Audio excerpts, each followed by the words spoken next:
Alors j'interviens, je m'appelle Kabo Kamam, j'interviens au nom de la famille. J'ai essayé de joindre la veuve de Dr Houtel Bono, mais je n'ai pas réussi. Ses enfants non plus. Il faut que je vous dise quand même qu'ils ont été atteints. C'est la raison pour laquelle ils n'ont pas voulu s'engager en politique depuis 40 ans. Ils se sont tus.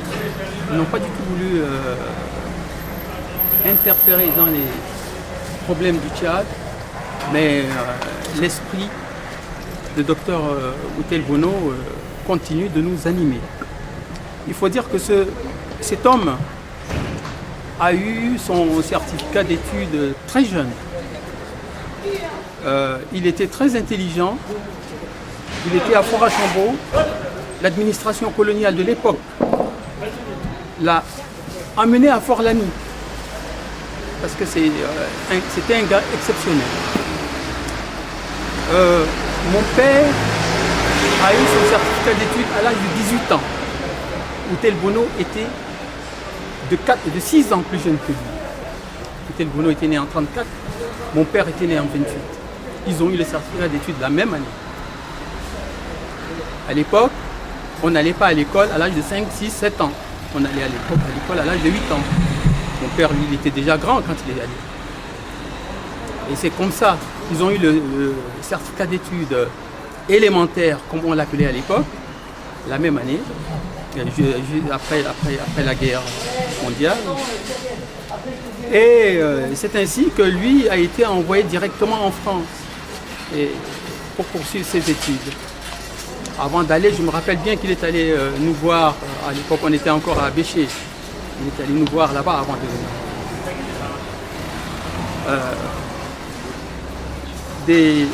Le dossier écrit par Hachek qui est présent ici, c'est un dossier exceptionnel, complet sur la vie de Houtel Bono. Et pour ça, on l'en remercie. On remercie beaucoup. S'il y a quelque chose, tout le monde en a parlé sur l'interrogation qui est restée dans toutes les mémoires au sujet de sa mort. On se pose seulement la question, pourquoi est-il mort le jour même où le MNRCS est créé? Le MNRCS est créé en 1973, le 28 août. 2 jours après. Et le 28 août, ça devait être le jour de la naissance du parti, le MDRT, le parti de Houtel Bono. Alors, est-ce que c'est une simple coïncidence? La question reste posée. Voilà, c'est tout ce que j'ai à dire. Merci. Oui. Je m'appelle Fidèle Mungar et je crois que je suis médecin, chirurgien des hôpitaux. Je le dois entièrement à Houtel Bono. J'avais été arbitrairement orienté vers l'Union soviétique. Je me retrouvais dans des conditions d'études qui ne me convenaient pas. Lorsque je suis revenu au Tchad, j'ai subi des brimades immenses. On voulait m'envoyer dans l'enseignement. On a dit que j'étais fou. Heureusement, à la Commission nationale de bourse, à cette époque-là, Bono avait entrepris la rénovation de la santé. Bono ne me connaissait ni d'Adam ni d'Ève. Il s'adressait à Digimbaï. Ah bon, vous dites que l'étudiant est fou? Eh bien, je vais le voir. Il m'a convoqué à la direction de la santé. Je suis venu le voir. Il a parlé avec moi. Il m'a dit, demain vous venez à la Commission nationale de bourse. Devant tout le monde, je voudrais savoir si c'est vous qui êtes fou ou bien si c'est l'équipe gouvernementale de Thomas Ndai qui est folle. C'est ainsi que Bono m'a accordé une bourse pour aller faire mes études à Dakar. Et il m'a dit, le jour où vous allez arriver là-bas, vous me réécrivez. Je vais vous donner une autre bourse OMS parce qu'ils vous la couperont. Ils vous la couperont. Donc M. Bono est un homme absolument exceptionnel. Un homme qui maîtrisait la médecine et qui aurait pu aujourd'hui nous mettre à un état de protection de notre population qui serait très avancé. En plus d'être un homme politique, je crois qu'au bord d'une route comme ça, nous n'aurons pas le temps. Il serait bon qu'un jour nous puissions, prenons le temps, décortiquer ces choses et enlever toutes les scories qui font que nous continuons à abaisser notre pays à travers des hommes qui ne le méritent pas. Et je crois que la disparition de Bono, moi je m'en souviens, j'étais assis dans un fauteuil à Moundou. C'était la première année de mes études. Que Dieu protège ses enfants. Sa femme a été mon prof. J'étais assis sur la même table, Gali et moi. Et ça fait longtemps que je cherche à voir sa femme, mais que je ne la vois pas. Donc, c'est notre héros. Si Dieu donne demain la possibilité à l'un d'entre nous d'accéder à la magistrature suprême, il faut honorer ces hommes-là. Que les débits ne l'honorent pas, ça ne nous gêne pas trop. Mais l'histoire réparera ce qui n'a pas été fait. Merci. Chers compatriotes tchadiens, le comité d'initiative vous remercie d'être venus nombreux assister à la manifestation de commémoration du 40e anniversaire de l'assassinat du docteur Bono. Il y a 10 ans, l'association Survie en avait pris l'initiative. C'est précisément au 80 rue de la Roquette qu'a été assassiné le docteur Outel Bono. Jusqu'à ce jour, bien des interrogations demeurent sur les motivations d'un tel acte abominable. Par qui a-t-il été programmé et quel tueur professionnel en a assumé la forfaiture? Il semble que le docteur Outel Bono, à la veille de présenter le programme du parti qu'il venait de créer, apparaissait gênant. Pour qui et pourquoi?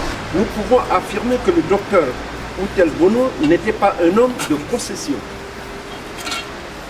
Par sa personnalité affirmée et ses idées d'avant-garde,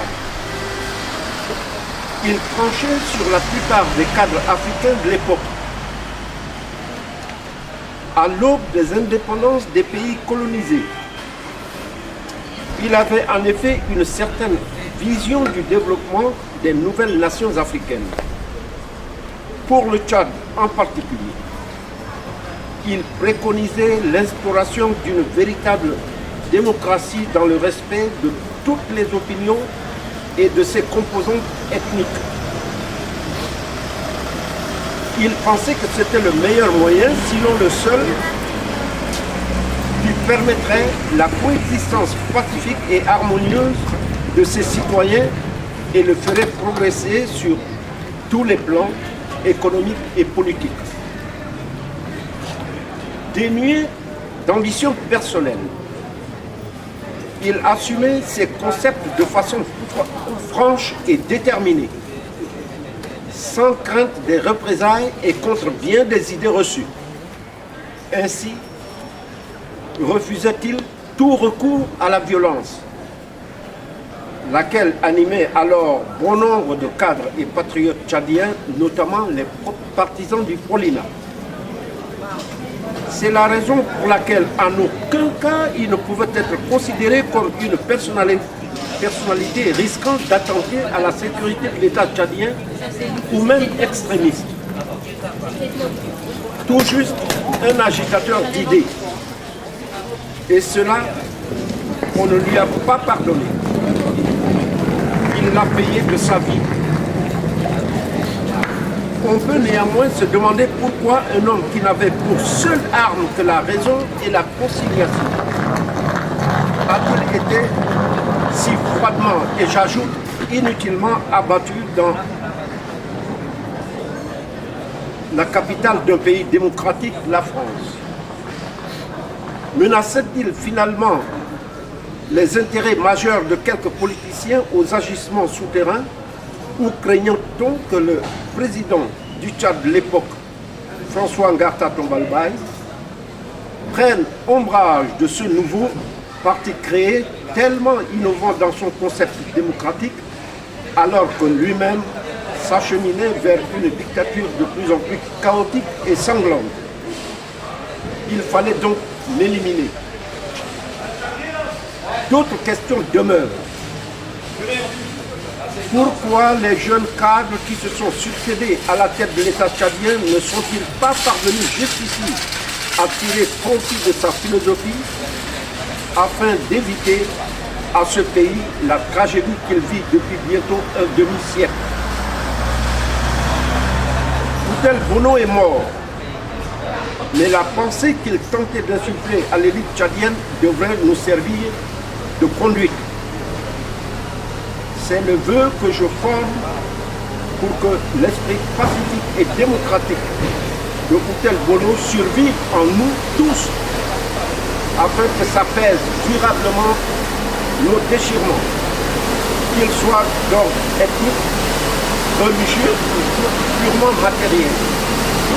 Merci d'être là, de partager notre émotion et de promouvoir à travers cette commémoration cet esprit de paix, d'ouverture et de profonde humanité qu'était notre concitoyen dont l'essor a été si brutalement arrêté.